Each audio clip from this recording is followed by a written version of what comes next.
विद्यार्थी मित्रांनो, आज आपल्याला भागाकाराची शॉर्ट ट्रिक्स बघायची आहे. तर हा भागाकार जो आहे पहिला क्वेश्चन, तो कसा याचा आन्सर कसं काढायचं हे आपण बघू. मी काय करतो आता, पहिला 2 जो आहे त्याला 2/2, परत भागिले 2, परत भागिले 2 आणि परत भागिले 2 असं आहे. तर मी काय करतो, याला शॉर्ट ट्रिकने सोडवतो. बघा कसं सोडवायचं. फक्त पहिला जो 2 आहे त्याला अंशस्थानी घ्यायचं, बाकीचे उरलेले 2 जे आहेत ते फक्त छेदस्थानी गुणाकाराच्या स्वरूपात घ्यायचे. बघा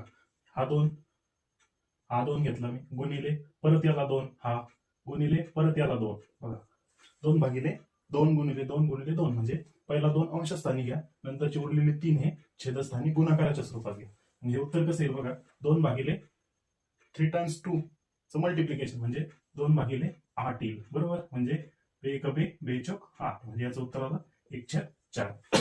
आता मी हे सोडवलं, तर तुमच्यासाठी घ्या नेक्स्ट क्वेश्चन हा. याचं उत्तर मला कमेंट बॉक्समध्ये टाका. व्हिडिओ आवडल्यास लाईक करा, शेअर करा, सबस्क्राईब करा. धन्यवाद.